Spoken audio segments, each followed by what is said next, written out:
बच्चों अब उस डीपीपी के आगे के क्वेश्चंस को देखते हैं।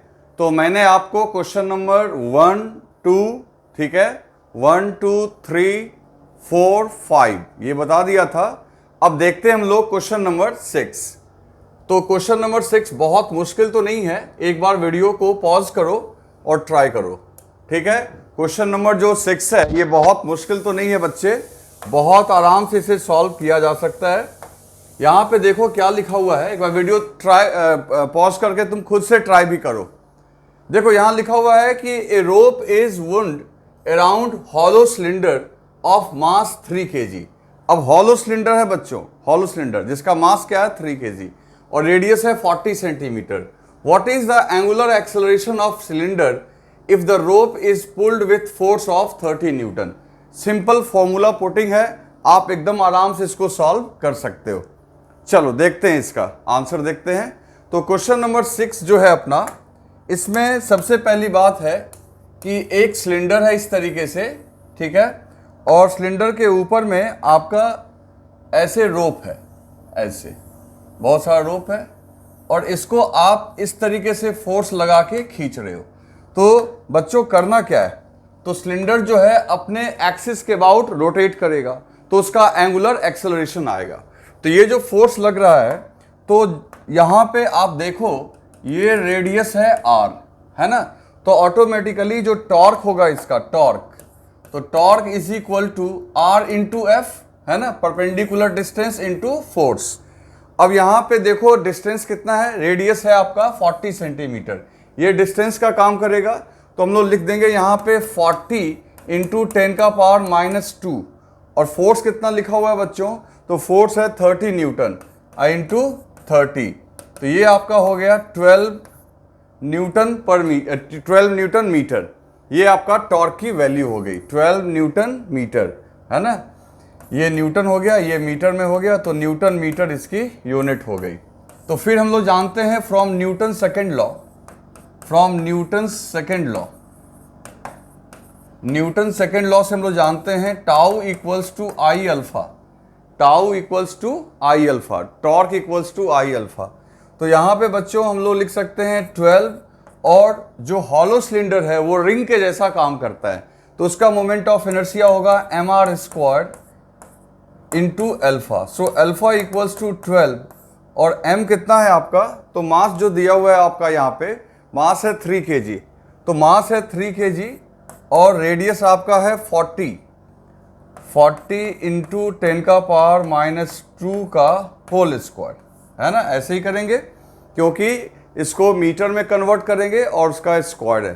तो ये 3 से तो ये 4 टाइम्स में कैंसिल हो गया, 4 अपॉन, अब ये देखो कितना आएगा, ये आ जाएगा, मैं बता रहा हूँ, ये एक 0 हो गया, तो 4 का स्क्वायर 16 इंटू 10⁻⁻2, ठीक है ना, 10⁻⁻2, क्योंकि एक 0 तो आपका एडजस्ट हो जाएगा इसके साथ और बाकी 10⁻⁻1 का स्क्वायर करोगे। तो देखो ये ऊपर गया तो ये हो गया, ऊपर गया तो ये हो गया 400 और नीचे में क्या आ रहा है 16, तो 400 अपॉन 16, तो इसको लिख सकते हैं हम लोग 100 upon 4, that is 25 radian per second square. तो 25 रेडियन पर सेकेंड स्क्वायर होगा, सिंपल फॉर्मूला पुटिंग है और ये आंसर आ गया आपका 25 रेडियन पर सेकेंड स्क्वायर। तो इसे राइट डाउन करो, बहुत बढ़िया क्वेश्चन था, मतलब सिंपल था, बहुत बढ़िया तो नहीं कर सकते, सिर्फ फॉर्मूला पुटिंग था। लिख लिया आपने, चलो आगे बढ़ते हैं हम लोग बच्चों। तो नेक्स्ट है अपना जो यहाँ पे नेक्स्ट प्रॉब्लम जो आएगा वो है क्वेश्चन नंबर 7।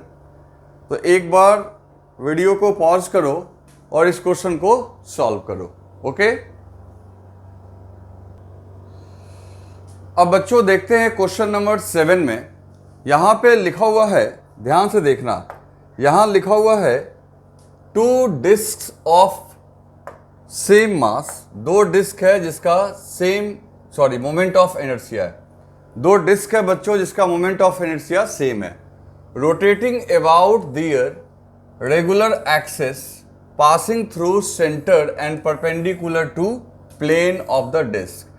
बच्चों दोनों डिस्क जो है वो रोटेट हो रहा है एक एक्सिस के अबाउट, जो एक्सिस उसके सेंटर से जा रहा है और प्लेन पे क्या है, perpendicular, with angular velocity omega 1 and omega 2, और दोनों की मोमेंट ऑफ इनर्शिया क्या है, सेम। ये ध्यान रखना।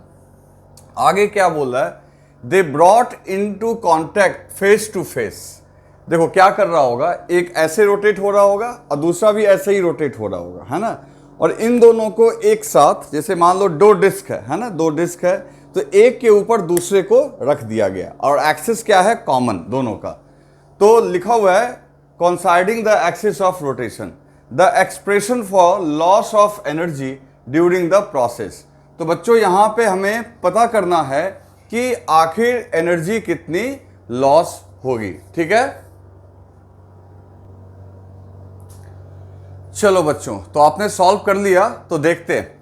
अब यहां अपने को एक चीज इंफॉर्मेशन नहीं दिया हुआ है कि दोनों डिस्क का रोटेट करने का सेंस सेम है या अपोजिट, ये ध्यान रखना। इस प्रॉब्लम में ऐसा लिखा हुआ तो नहीं है, तो एक काम करते हैं हम लोग, कोई एक कुछ तो मानना पड़ेगा। तो हम लोग मान लेते हैं कि दोनों डिस्क सेम आपका सेंस में घूम रहा है, मतलब मान लो या तो क्लॉकवाइज या तो एंटी क्लॉक, और दोनों में किसी एक को बड़ा मान लो ओमेगा 1 ज़्यादा है ओमेगा 2 से, मतलब फास्ट घूम रहा है ओमेगा 1 ज़्यादा है किससे, ओमेगा 2 से। तो होगा क्या, जैसे देखो मान लो ट्रांसलेशन की ही एग्जाम्पल देते हैं। मान लो एक ब्लॉक आगे मूव कर रहा है और दूसरा भी आगे मूव कर रहा है कुछ स्पेस के साथ, और दोनों की वेलोसिटी अलग अलग है। एकाएक एक के ऊपर दूसरे को रख दोगे तो जिसकी फास्ट वेलोसिटी है और जिसकी स्लो वेलोसिटी है, दोनों के बीच में स्लिपिंग स्टार्ट हो जाएगी, और जो फास्ट चल रहा है उस पर फ्रिक्शन पीछे लगेगा और जो स्लो चल रहा है उस पर फ्रिक्शन आगे लगेगा। ऐसा तब तक होगा जब तक कि दोनों की वेलोसिटी सेम ना हो जाए। ध्यान से सुनो, मान लो ट्रेन ही है, ट्रेन बहुत फास्ट स्पीड से चल रही है और एकाएक उसके ऊपर कोई ऑब्जेक्ट को गिरा देते हो, तो ऑब्जेक्ट उसके ऊपर पहले घिसता है ना। क्यों घसीटता है, क्योंकि ट्रेन की तो वेलोसिटी थी और ऑब्जेक्ट की वेलोसिटी नहीं थी। तो ऑब्जेक्ट अगर गिरेगा तो ट्रेन के रिस्पेक्ट में, उस ऑब्जेक्ट के रिस्पेक्ट में ट्रेन आगे जा रही है, तो वो ऑब्जेक्ट ट्रेन पे फ्रिक्शन पीछे लगाएगा और जवाब में वो ट्रेन ऑब्जेक्ट पे फ्रिक्शन आगे लगाएगा, जिससे कि ऑब्जेक्ट भी चलेगा। और फाइनली एक टाइम आएगा जब ऑब्जेक्ट के लिए जो वेलोसिटी है वो ट्रेन के बराबर हो जाएगी, क्योंकि वो फ्रिक्शन ट्रेन के वेलोसिटी को घटाएगा और ऑब्जेक्ट की वेलोसिटी को बढ़ाएगा, और फिर एक कॉमन वेलोसिटी हो जाएगी। यहाँ भी यही होगा कि एक डिस्क बहुत तेज नाच रहा है, दूसरा स्लो नाच रहा है। जब ये दोनों कॉन्टैक्ट में आएंगे तो दोनों के बीच में फ्रिक्शन फोर्स लगेगा। एक के लिए फ्रिक्शन का जो टॉर्क होगा उसके वेलोसिटी को घटाएगा ओमेगा को, और दूसरे के लिए बढ़ाएगा। मतलब किसके लिए बढ़ाएगा, जो स्लो चल रहा है, और जो फास्ट चल रहा है उसको स्लो करेगा, स्लो चल रहा है उसको फास्ट करेगा, ताकि फाइनली दोनों कॉमन ओमेगा से रोटेट करें। और इस दौरान चूंकि तुम जानते हो फ्रिक्शन एक आपका नॉन कंजर्वेटिव फोर्स है, जो हम लोग वर्क एनर्जी में पढ़ चुके हैं कि फ्रिक्शन एक नॉन कंजर्वेटिव फोर्स है। तो यहाँ फ्रिक्शन के द्वारा जो वर्क डन होगा वो आपका जो होगा वो एनर्जी का लॉस करवाएगा, क्योंकि अपने को पता है कि फ्रिक्शन जब भी वर्क करती है तो टोटल मैकेनिकल एनर्जी डिक्रीज करती है। तो बच्चों यहाँ डिस्क जो दोनों घसीटेगा तो फाइनली आपका उसका एनर्जी कुछ ना कुछ लॉस होगा। लेकिन एक बात ध्यान रखो, अगर आपने दोनों डिस्क को सिस्टम मान लिया है तो ये जो फ्रिक्शन जो दोनों के बीच लग रहा है ये इंटरनल फोर्स हो गया, तो इनका टॉर्क भी इंटरनल होगा। तो बच्चों चूंकि यहाँ पे टॉर्क इंटरनल लग रहा है, एक्सटर्नल टॉर्क नहीं लग रहा है, तो आप एंगुलर मोमेंटम को कंजर्व करवा सकते हो। ठीक है, तो देखो यहाँ पे हम लोग क्या क्या कर सकते हैं। एंगुलर मोमेंटम को कंजर्व करवा सकते हैं, लेकिन काइनेटिक एनर्जी का लॉस यहाँ पे होगा, क्योंकि यहाँ जो लगने वाला फोर्स है वो है फ्रिक्शन, और फ्रिक्शन एक नॉन कंजर्वेटिव फोर्स है जो टोटल मैकेनिकल एनर्जी का लॉस करवाता है। ये कॉन्सेप्ट यहाँ पे आपको लगाना था। अब देखो इसको मैं सॉल्व करता हूं। तो ये है क्वेश्चन नंबर आपका 7। तो क्वेश्चन नंबर 7 में करना क्या है, तो एक डिस्क इनिशियली देखो ये ऐसे था, और एक दूसरा डिस्क है। पहले दोनों ये अलग अलग थे, ठीक है ना, दोनों अलग अलग थे। हालांकि दोनों की एक्सिस कॉमन है, ये एक्सिस कॉमन है, ये ओमेगा 1 से मूव कर रहा है, ये ओमेगा 2 से मूव कर रहा है। मान लो कि ओमेगा 1 ग्रेटर है ओमेगा 2 से।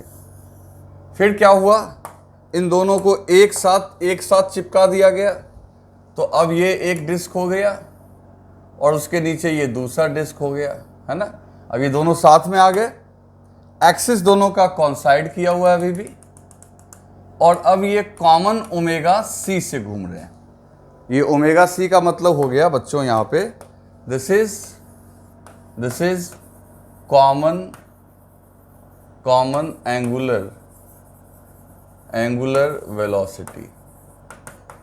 ये जो है आपका कॉमन एंगुलर वेलोसिटी। तो ऐसा करते हैं हम लोग बच्चों, यहाँ पे डिस्क 1 और डिस्क 2 दोनों को सिस्टम मान लेते हैं। मान लेते हैं D1 plus D2 as system. इन दोनों को हमने सिस्टम मान लिया, तो एक्सटर्नल टॉर्क जो होगा वो होगा 0। तो सीधी सी बात है Li equals to LF, initial angular momentum equals to final angular momentum. Initial angular momentum, तो ये दोनों रोटेट हो रहा है और मोमेंट ऑफ इनर्शिया दोनों का सेम है। तो एंगुलर मोमेंटम का फॉर्मूला हम लोग जानते हैं, I ओमेगा 1 I ओमेगा 2, और फाइनली ये दोनों कॉमन, ठीक है ना, तो हो जाएगा 2I इंटू ओमेगा सी। तो यहाँ से I कैंसिल कर दो, तो ओमेगा सी इक्वल्स टू आएगा बच्चों omega 1 plus omega 2 divided by 2। This is common angular velocity. ठीक, अब क्या करना है, अब हमें लॉस निकालनी है। किसकी? काइनेटिक एनर्जी की, कितनी लॉस हुई। तो पहले आप इसे राइट डाउन कर लो, फिर मैं लॉस निकाल के दिखाता हूं। लिख लिया आपने? चलो, अब लॉस कैसे निकालेंगे। तो लॉस इन काइनेटिक एनर्जी, तो इनिशियल माइनस फाइनल। जब भी लॉस की बात करेंगे तो निश्चित तौर पे जब हम लोग लॉस बोल रहे हैं तब इनिशियल में से फाइनल घटाएंगे, ठीक है ना। तो इनिशियली हाफ I ओमेगा 1 का square plus half I omega 2 का स्क्वायर, अब माइनस हाफ, अब मोमेंट ऑफ इनर्शिया है 2I, और ओमेगा सी है आपका omega 1 plus omega 2 divided by 2 का स्क्वायर। आ रही है बात समझ में? ये ओमेगा सी की जगह हमने लिख दिया, और मोमेंट ऑफ इनर्शिया 2I, क्योंकि अब एक सिस्टम हो गया। तो चलो इसको देखते हैं कैसे सॉल्व करना है। तो थोड़ा कैलकुलेशन करना होगा बच्चों। इन सभी में आप ना I को कॉमन ले लो, ठीक है, हाफ I को कॉमन ले लो, तो काम आसान हो जाएगा। यहाँ क्या बचेगा, ओमेगा 1 स्क्वायर, और ये हो गया आपका, और ये 2 को कैंसिल तो नहीं कर पाएंगे, ये नीचे स्क्वायर आ जाएगा। अच्छा ठीक है, देखते हैं। तो ये हो गया ओमेगा 1 स्क्वायर प्लस ओमेगा 2 का स्क्वायर, और ये हाफ भी हमने कॉमन ले लिया है, और इस I को कॉमन ले लिया है, और ये 2 का स्क्वायर 4 होगा, और जिससे ये 2 से कट जाएगा, और ये हो गया आपका ओमेगा 1 प्लस ओमेगा 2 का होल स्क्वायर बाई 2। अब इसको सॉल्व करते हैं। बहुत मुश्किल नहीं है सॉल्व करना, आसानी से सॉल्व हो जाएगा। आप देखो, तो ये आ गया आपका 1/2 इंटू I, और बच्चों इसको अगर सॉल्व करोगे तो ये तो पहले का ही है ना, ये तो हम लोग लिख चुके थे पहले, ये तो पहले लिख चुके थे, ये आपने लिख लिया था ना पहले। अब मैं इसको ऊपर कर देता हूँ। हाँ, अब देखो ये 2 से 2 ओमेगा 1 का स्क्वायर, 2 ओमेगा 2 का स्क्वायर, और देखो यहाँ पे क्या होगा, यहाँ पे बच्चों ये हो जाएगा आपका ओमेगा 1 प्लस ओमेगा 2 का होल स्क्वायर। तो ओमेगा 1 का स्क्वायर प्लस ओमेगा 2 का square plus 2 omega 1 into omega 2, तो ये आपका आ जाएगा, और सबके आगे माइनस लगा हुआ है, तो minus omega 1 square minus omega 2 square minus 2 omega 1 omega 2 and divided by 2। अब यहाँ से देखो, ये 2 को बाहर निकाल लो, तो 2 इंटू 2 4, तो 1/4 इंटू आई, और बच्चों 2 ओमेगा 1 में से ओमेगा 1 गया, प्लस ओमेगा 2 स्क्वायर होगा, और यहाँ आ जाएगा -2 ओमेगा 1 ओमेगा 2। अब आप एकदम आराम से लिख सकते हो 1/4 into I, and this is omega 1 minus omega 2 का होल स्क्वायर। तो ये हो गया आपका लॉस इन काइनेटिक एनर्जी। तो ये काइनेटिक एनर्जी की लॉस निकल के आ गई। तो बच्चों देखो कौन सा आंसर होगा फिर यहाँ पे, आंसर हो गया 1/4 ओमेगा 1 माइनस ओमेगा 2 का स्क्वायर। ठीक है, तो इसको आप राइट डाउन कर लो अच्छे से। थोड़ा मैं इसको नीचे कर दूं, वीडियो पॉज करो और जल्दी से लिख लो। इसमें ये कॉन्सेप्ट आपको हमेशा याद रखना है, ठीक है ना। चलो आगे देखते हैं। ये स्क्वायर है, यहाँ 2 मत समझना, ये ऊपर में 2 स्क्वायर है। अब आगे बात करते हैं बच्चों क्वेश्चन नंबर 8 की। क्वेश्चन नंबर 8, ये भी बहुत अच्छा क्वेश्चन है। अब आप देखते जाओ क्या होगा। इसमें भी कुछ करना पड़ेगा हम लोगों को। पहले आप एक बार वीडियो पॉज करो, मैं क्वेश्चन समझाता हूं। नहीं, पहले आप देखो। ए मास m moves in a circle on a smooth horizontal plane with velocity v0 at radius r0। अब देखो एक मास है यहाँ पे जो इस प्लेन में आपका टेबल पे नाच रहा है इस तरीके से, ठीक है। रेडियस उसका r0 है और वेलोसिटी v0 है, और टेबल पे जो वो रोटेट हो रहा है, जैसे मान लो ये टेबल है। अब टेबल पे वो बॉल हॉरिजॉन्टल सर्कल में स्मूथ टेबल पे रोटेट हो रहा है। रेडियस है r0 और वेलोसिटी कितना है v0, और टेबल के बीच में आप एक होल बना दो और रस्सी को उस होल से डाल दो। तो the masses is attached to the string which is passes through a smooth hole in the plane as shown. The tension in a string is increased gradually and finally m moves in a circle of r0/2. The final value of kinetic energy। बहुत मजेदार question है। देखो क्या है, ध्यान से जरा सोचना। ये भी कंजर्वेशन ऑफ एंगुलर मोमेंटम पे बहुत बढ़िया क्वेश्चन है। पहले वो नाच रहा था टेबल पे r0 रेडियस से, और धागा तुम नीचे बीच सेंटर जहां पे है वहां से होल करके धागा को नीचे रखे हुए हो, और जैसे ही धागा को नीचे खींचोगे तो उसका रेडियस घटता चला जाएगा। तो रेडियस घटता चला जाएगा धागा को खींचने से। तो पूछ रहा है कि जब रेडियस को आप r0/2 कर दोगे तो उसकी काइनेटिक एनर्जी क्या होगी, final value of kinetic energy. तो थोड़ा दिमाग लगाओ, ठीक है। तो बच्चों अब इसको हम लोग सॉल्व करते हैं, ठीक है। चलो अब करना क्या है, इसमें भी आपको लगाना है कंजर्वेशन ऑफ एंगुलर मोमेंटम ही। देखो सबसे पहली बात, ये मान लो टेबल, ठीक है। इस टेबल पे वो पहले इस सर्कल में ऐसे रोटेट कर रहा है। अब जब इस सर्कल में रोटेट कर रहा है ये बॉल, और ये सेंटर पे यहां पे मान लो इस तरीके से धागा हमने नीचे में खींचना शुरू किया।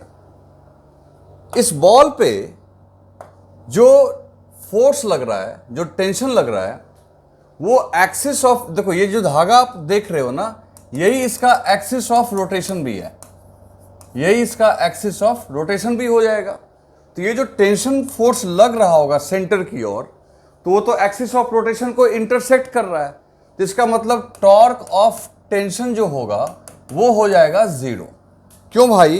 तो जब हम लोग को टॉर्क पढ़ाया जा रहा था तो मैंने बताया था कि कोई अगर एक्सिस कोई अगर फोर्स का लाइन ऑफ एक्शन अगर एक्सिस ऑफ रोटेशन को इंटरसेक्ट कर दे तो उसका टॉर्क क्या होता है, 0। और बाकी यहाँ पे 2 फोर्स और लग रहे होंगे, एक आपका नॉर्मल लग रहा होगा, एक mg लग रहा होगा, तो वो सब तो आपस में कैंसिल कर गए होंगे। तो उनका तो खैर टॉर्क, अगर मान लो नॉर्मल ने कोई टॉर्क लगाया भी तो वो mg से कैंसिल हो जाएगा।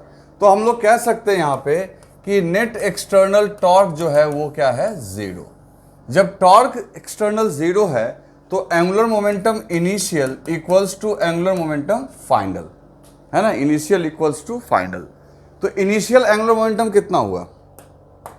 तो इनिशियल एंगुलर मोमेंटम है आई ओमेगा, या फिर चूंकि यहाँ मास है, रेडियस दिया हुआ है, तो mvr भी कर सकते हैं हम लोग। जो हम लोग पहले से पढ़ चुके हैं, पार्टिकल के लिए डिफाइन कर सकते हैं। दोनों में से कोई फॉर्मूला लिख लो। तो यहाँ पे हम लोग लिख लेते हैं, मास है m, वेलोसिटी है, इनिशियल वेलोसिटी पहले कितनी है v नॉट, और रेडियस है r नॉट, तो m v not into r not. बाद में मास तो वही रहा बच्चों, वेलोसिटी बदल गई होगी क्योंकि रेडियस आपने आधा कर दिया, तो ऑटोमेटिकली m कैंसिल हो गया, r नॉट से r नॉट कैंसिल हो गया, तो v डैश इक्वल्स टू हो गया 2v नॉट। तो इसकी जो काइनेटिक एनर्जी होगी, तो काइनेटिक एनर्जी हो जाएगी half m into V square, है ना। अगर इस पार्टिकल को मान लें कि ये सर्कुलर पाथ पे चल रहा है, तो इसकी काइनेटिक एनर्जी हो जाएगी हाफ m वी स्क्वायर। तो हाफ m और v की जगह आप लिख दोगे, v डैश की जगह लिख दोगे 2v नॉट का स्क्वायर, तो ये हो जाएगा 2mv not square. This is the answer. तो इसकी काइनेटिक एनर्जी जो आ जाएगी आपकी 2mv नॉट स्क्वायर आ जाएगी, और इसमें भी हमें लगाना था कंजर्वेशन ऑफ एंगुलर मोमेंटम। इसको राइट डाउन कर लो। अब बच्चों क्वेश्चन नंबर 9 देखते हैं। क्वेश्चन नंबर 9 भी आपका मैच कर रहा है इससे प्रीवियस वाले प्रॉब्लम से, जहां दो डिस्क को हम लोग कांटेक्ट में लाए थे, तो कोई दिक्कत नहीं है। देखो, two disc are rotating about their axis normal to the disc and passing through the centres of the disc.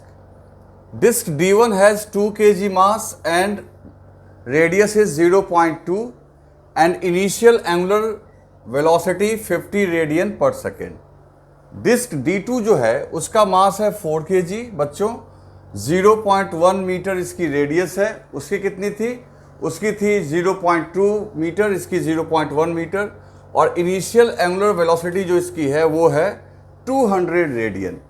अब फिर इन दोनों डिस्क को फेस टू फेस एक दूसरे के कांटेक्ट में लाया गया, और तो तुम्हें बताना है कि फाइनल एंगुलर वेलोसिटी। तो ऐसा क्वेश्चन अभी हमने सॉल्व किया था। यहाँ तो सिंपल अपने को ओमेगा फाइनल बताना है, तो हम लोग सीधा कर लेंगे कंजर्वेशन ऑफ एंगुलर मोमेंटम। तो ये क्वेश्चन जो है आपका क्वेश्चन नंबर 9 है ना। तो क्वेश्चन नंबर 9 का सॉल्यूशन देखो। सबसे पहले ये डिस्क है D1 और बच्चों ये डिस्क है D2। अब ये दोनों अलग अलग ओमेगा से घूम रहा है कॉमन एक्सिस के अबाउट। ये ओमेगा 1 कर लेते हैं, इसको ओमेगा 2 कर लेते हैं। हालांकि इस बार मोमेंट ऑफ इनर्शिया दोनों की अलग अलग दी गई है। फिर ये यहाँ पे दोनों को क्या कर दिए हम लोग, कंबाइंड कर दिए एक साथ। तो जब हमने एक साथ इसको कर दिया तो सीधी सी बात है, इन दोनों का जो ओमेगा होगा वो कॉमन ओमेगा होगा, तो Li इक्वल्स टू LF, है ना। तो D1 और D2 को अगर हम लोग यहाँ पे सिस्टम मान लें, इनको क्या मान लें, सिस्टम, तो इनको सिस्टम मान लें बच्चों, तो नेट टॉर्क जो होगा वो क्या होगा, 0। तो Li इक्वल्स टू LF। तो I1 omega 1 plus I2 omega 2, दोनों का मोमेंट ऑफ इनर्शिया भी अलग है, दोनों की एंगुलर वेलोसिटी भी अलग है, is equal to I1 plus I2 into omega C, क्योंकि फाइनली तो दोनों एक सिस्टम की तरह रोटेट होंगे। चलो, अब डिस्क है तो डिस्क का moment of inertia, mass, radius सब कुछ दिया हुआ है, हम लोग कैलकुलेट करना शुरू करते हैं। तो डिस्क का मोमेंट ऑफ इनर्शिया फॉर्मूला आपको याद होगा, mr²/2 होता है। तो जैसे देखो यहाँ पे डिस्क D1 जिसका मास 2 kg है और रेडियस कितना है, 0.2, मास 2 kg और रेडियस है 0.2, किसका, D1 का। तो हम लोग D1 के लिए लिख रहे हैं 2 kg और रेडियस कितना है बच्चों, तो रेडियस है 0.2 मीटर, है ना, 0.2 मीटर। ओके ओके ओके, 0.2 का स्क्वायर, 0.2 का स्क्वायर इंटू एंगुलर वेलोसिटी है उसकी 50, प्लस दूसरा डिस्क है 4 kg का, उसका रेडियस है 0.1 का स्क्वायर इंटू जो रेडियस है इसकी 0.1 है आखिर शायद, यस 0.1, और एंगुलर वेलोसिटी है 200 इज इक्वल टू अब यहाँ पे देखो फिर से I1 इंटू I2, तो I1 हो गया 2 इंटू 0.2 का स्क्वायर प्लस 4 इंटू 0.1 का स्क्वायर इंटू कितना, into omega C, into omega C. अब एक काम करते हैं जिससे कैलकुलेशन बहुत आसान होगा। देखो 0.2 को भी लिख सकते हैं 2/10, 0.1 को भी लिख सकते हैं 1/10, 0.2 को भी यहाँ भी लिख सकते हैं 2/10, यहाँ भी लिख सकते हैं इसको 1/10। तो 1/10, 1/10, 1/10, 1/10, 10 नीचे में सबके आ रहा है, वो भी स्क्वाड में, तो क्यों ना उसको हम लोग कैंसिल कर दें, है ना। तो सीधा इसको 2 मानो, तो 2 इंटू 2 4 इंटू 50, तो ये हो गया आपका 200, ये आपका हो जाएगा 800। और ये बात समझ में मैंने क्या किया, जैसे पॉइंट हटाओगे तो नीचे 10 आएगा, पॉइंट हटाओगे तो नीचे 10 आएगा, पॉइंट हटाओगे तो नीचे 10 आएगा, पॉइंट हटाओगे तो नीचे 10 आएगा, और चूंकि ये स्क्वायर है तो 100 भी अगर आएगा तो कैंसिल ही हो जाएगा।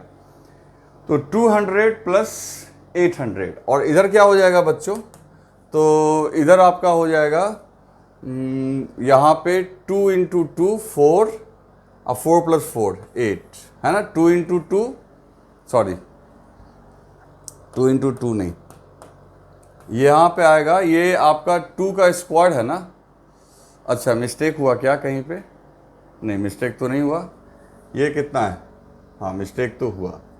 जैसे देखो यहाँ पे 2 का स्क्वायर है तो ये 4 होगा, अब 4 इंटू 2 8, 8 इंटू 50, 8 इंटू 50, तो ये 400 होगा ना भाई, ये मिस्टेक हुआ,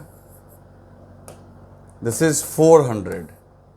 कैसे 400 हुआ बच्चों, तो 2 का स्क्वायर 4 है ना, 4 को 50 से मल्टीप्लाई कर दो तो 200, और 200 को 2 से मल्टीप्लाई करो, और ये तो खैर ठीक है, ये तो 800 ही होगा। फिर अंदर में देखो 2 का स्क्वायर 4, 4 इंटू 2 8, और 8 और 4 हो जाएगा आपका 12। ओके, ये तो बहुत आसान आ गया। 1200 equals to 12 omega C, so omega C equals to 100 radian per second. तो आपका यहाँ पे आंसर जो आ रहा है 100। तो आई होप कि आपने सॉल्व कर लिया होगा, इसको राइट डाउन कर लो।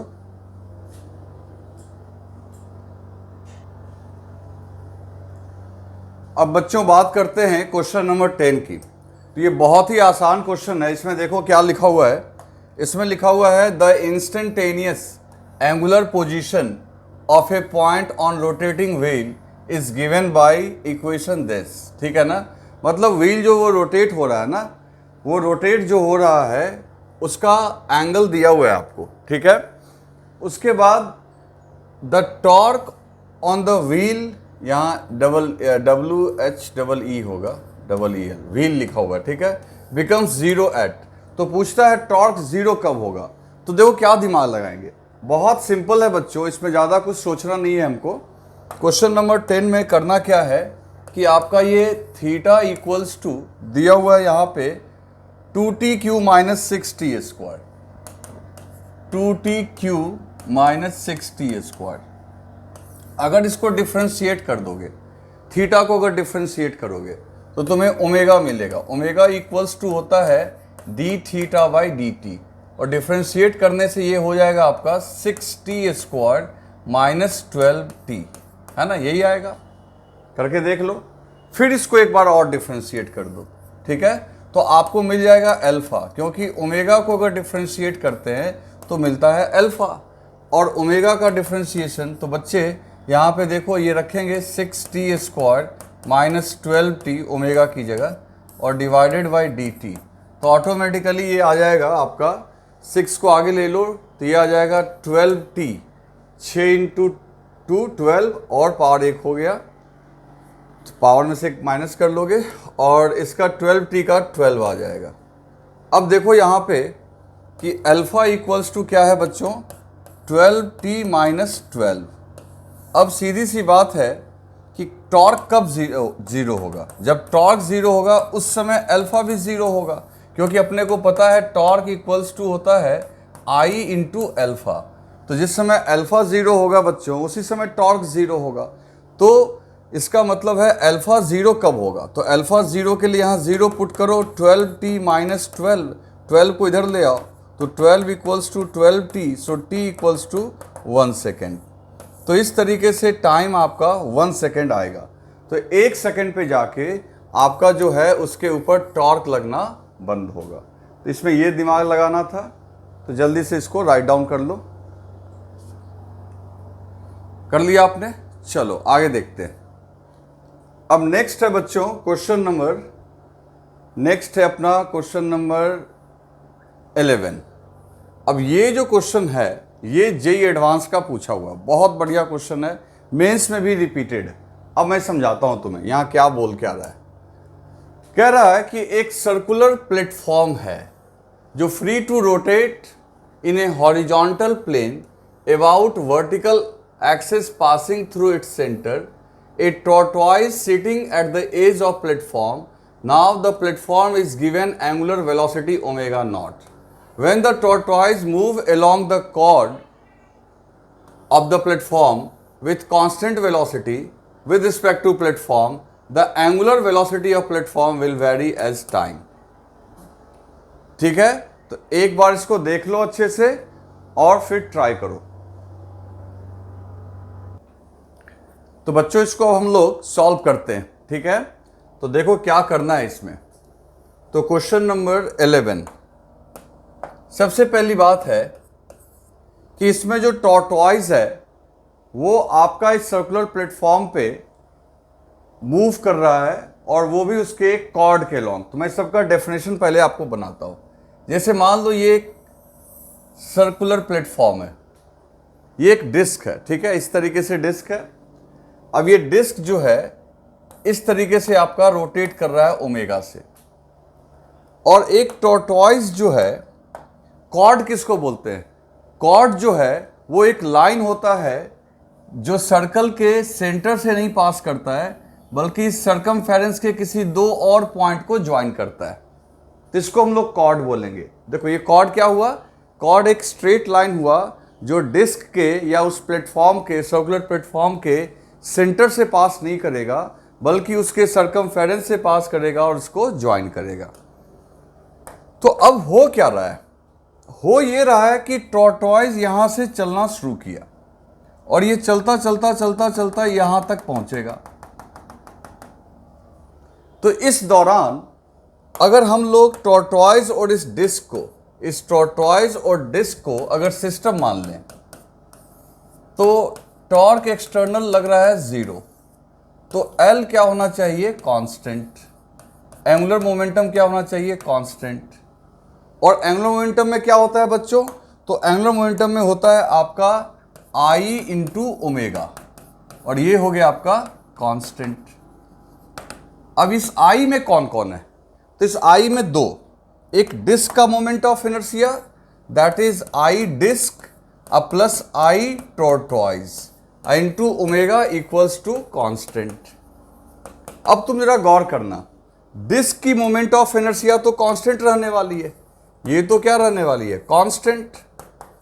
और जो टॉर्टॉइज है उसकी जो मोमेंट ऑफ इनर्शिया IT होगी वो m इंटू एक्स स्क्वायर। अगर मैं इसको मान लूँ कि ये पॉइंट मास है तो इसकी जो डिस्टेंस है एक्सिस से, तो जैसे यहाँ पे तो देखो ये r के बराबर होगी, फिर ये जब यहाँ पे आएगा तो डिस्टेंस कुछ और होगा, फिर यहाँ पे आएगा तो परपेंडिकुलर डिस्टेंस ये होगा, फिर डिस्टेंस और बढ़ता चला जाएगा। तो देखो क्या हो रहा है, पहले डिस्टेंस आपका डिक्रीज कर रहा है, तो निश्चित तौर पे पहले क्या होगा, इसकी मोमेंट ऑफ इनर्शिया जो होगी फर्स्ट डिक्रीज, और डिक्रीज होके यहाँ पे मिनिमम होगी क्योंकि ये डिस्टेंस मिनिमम हो गया, और फिर से मोमेंट ऑफ इनर्शिया बढ़ने लगेगी। तो ओमेगा क्या होगा बच्चों, तो अब खुद सोचो, ये प्रोडक्ट इनटू ओमेगा है कांस्टेंट। अगर ये ओवरऑल मोमेंट ऑफ इनर्शिया पूरे सिस्टम का पहले घटेगा, क्यों घट रहा है, इसमें डिस्क का कोई रोल नहीं है, टॉर्टॉइज के आगे बढ़ने की वजह से ये पूरा मोमेंट ऑफ इनर्शिया क्या हो रहा है, डिक्रीज हो रहा है।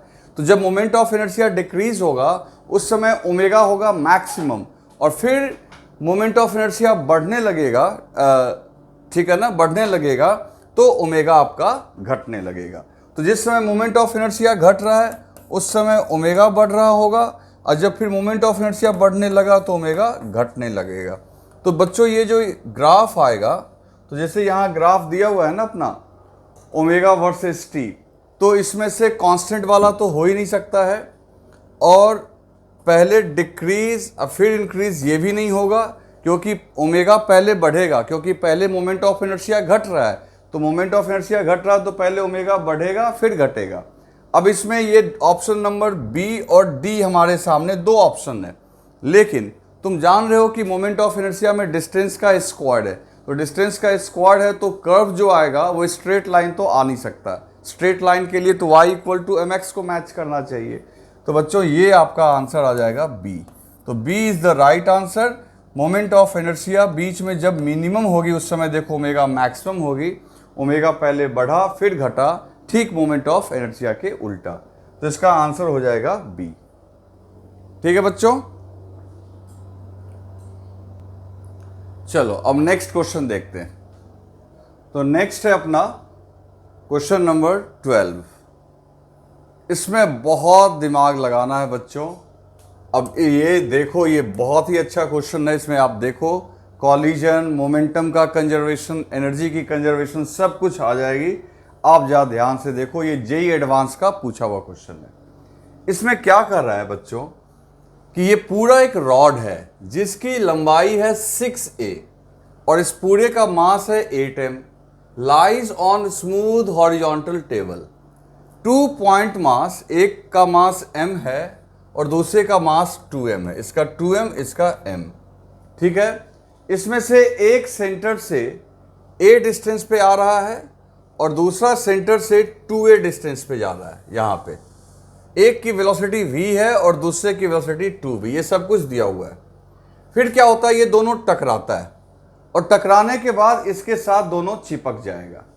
तो denoting the angular velocity about the centre of mass, the total energy and the centre of mass velocity. चलो ठीक है, सब कुछ हम लोगों को निकालना है। क्या क्या निकालना है सो देखो, निकालना नहीं है दरअसल चेक करना है ऑप्शंस को। क्या क्या करना है बच्चों, तो हम लोग को ओमेगा निकालना है, किसके about, centre of mass, centre of mass के अबाउट। क्लियर है। उसके अलावे टोटल एनर्जी भी निकालनी है, टोटल एनर्जी और सेंटर ऑफ मास की वेलोसिटी भी निकालनी है। सब कुछ, ये सारा कुछ हम लोग अभी कैलकुलेट करते हैं। अभी देखो कॉलिजन के बाद सबसे पहले इंपॉर्टेंट ये होगा डायग्राम, और फिर देखो हम लोग क्या क्या करेंगे, कौन कौन सा कंजर्वेशन लगाएंगे।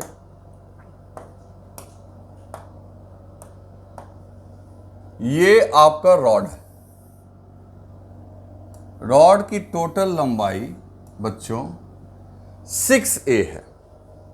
ठीक है, तो रॉड का देखो ये हो गया सेंटर, तो इधर भी 3a इधर भी 3a, और ये जो मास है इधर वाला वो रॉड के सेंटर से a डिस्टेंस पे आ रहा है परपेंडिकुलर, ये आपका ऐसे आ रहा है। इसका मास है 2m और इसकी वेलोसिटी है v, और ये ऐसे आ रहा है, और ये डिस्टेंस बच्चों क्या है a।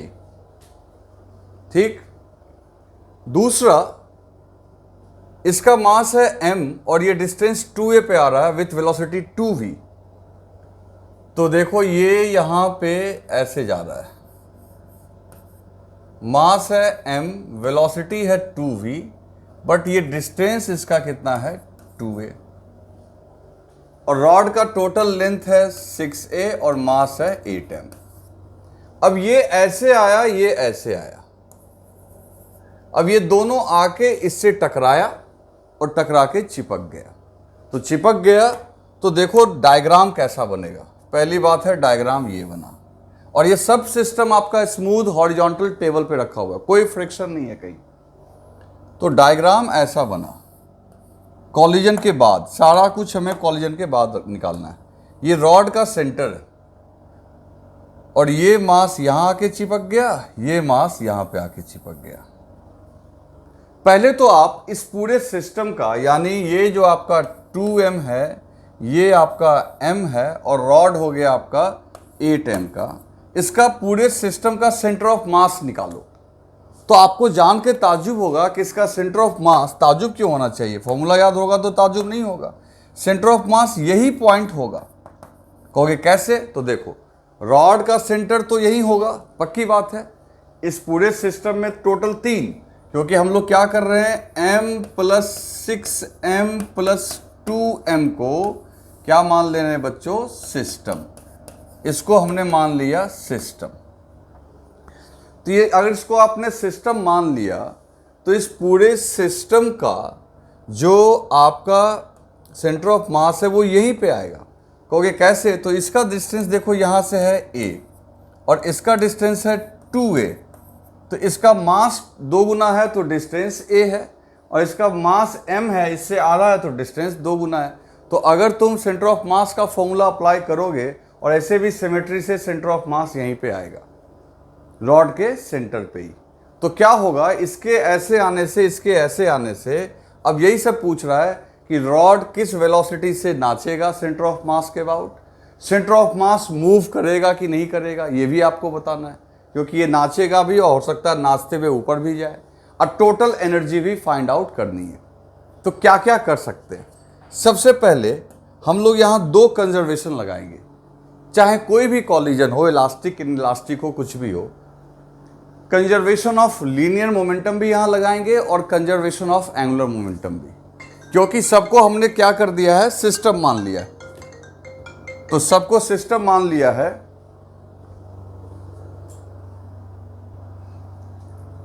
तो सबको हमने यहां पे क्या कर लिया बच्चों, सिस्टम मान लिया है। तो सीधी सी बात है, हम लोग यहां पे कहेंगे from conservation of linear momentum.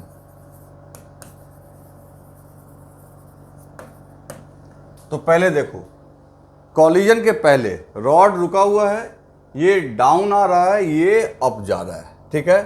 तो इसका linear momentum 2m × v downward direction, और इसका m × 2v अपवर्ड डायरेक्शन। तो इनिशियल मोमेंटम है 0, है ना।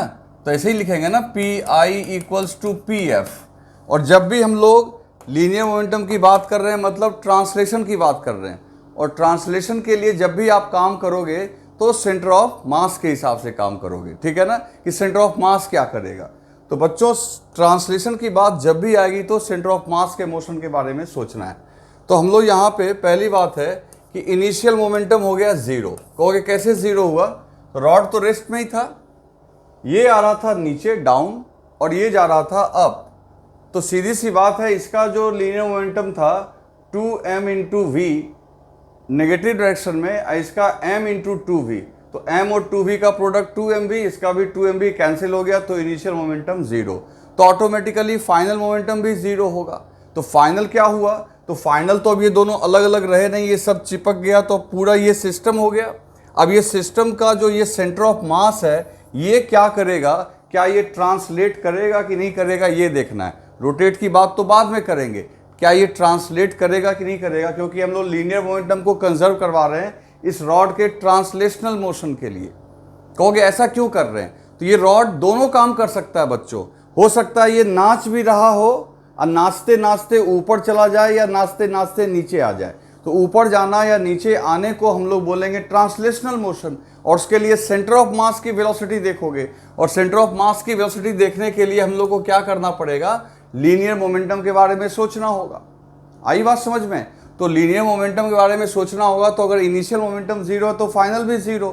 तो फाइनली आपका पूरा मास हो गया, सिस्टम का पूरा मास हो गया 2m × m 3m × 8m 11m × vcm, velocity of centre of mass. तो बच्चे इधर ये 0 है, तो ऑटोमेटिकली vcm क्या आ गया, 0। यानी फाइनली ये सिस्टम ट्रांसलेट तो नहीं करेगा, बस इसके अबाउट हो सकता है रोटेशन का केस बने। अब वो भी चेक कर लेते हैं, रोटेशन का केस बनेगा या नहीं बनेगा, देख लेते हैं। तो ये तो हो गया। फिर आगे लिखेंगे बच्चों हम लोग, from conservation of angular momentum.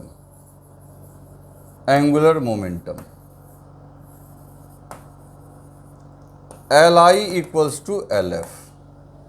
अब देखो, रॉड तो कॉलिजन के पहले रेस्ट में था और ये पार्टिकल आपका कर रहा था ट्रांसलेट।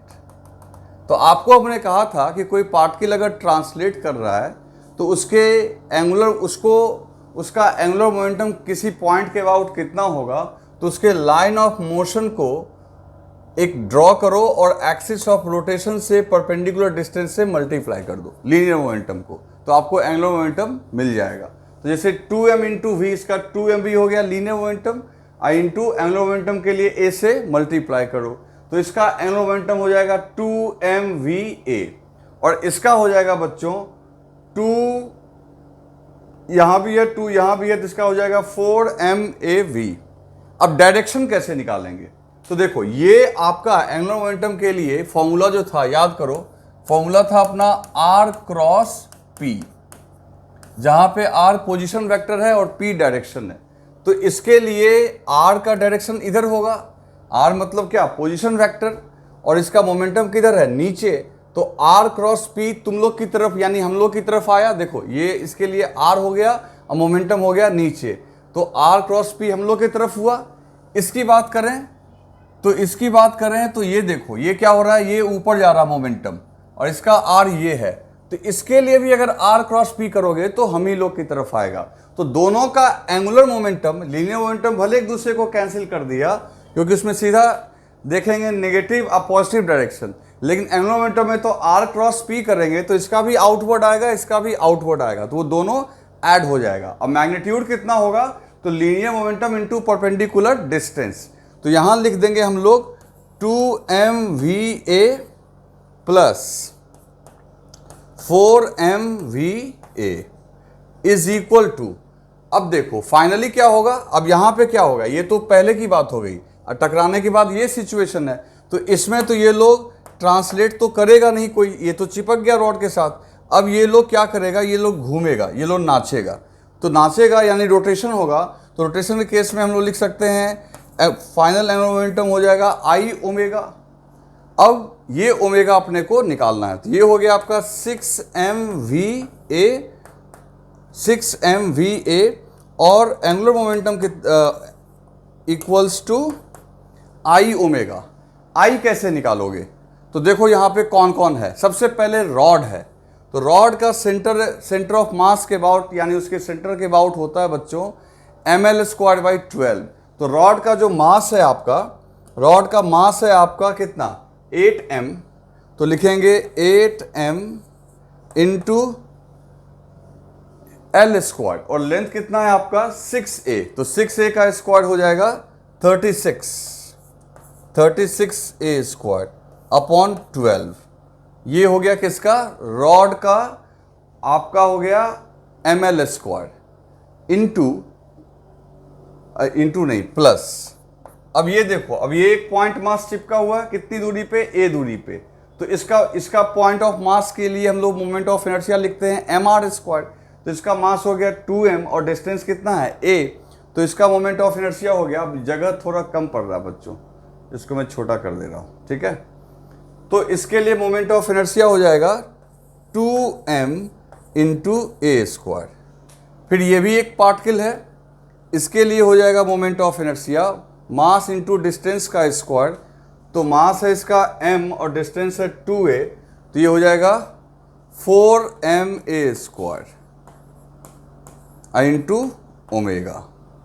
अब देखो यहाँ से क्या करेंगे, यहाँ से आप देखो पहले तो m को कैंसिल कर दो, वे वजह हम लोग को ये m, एक m गया और एक a भी गया, एक m गया एक a गया, पावर m गया, पावर गया, m गया, पावर गया, ठीक है, दोनों तरफ कट गया।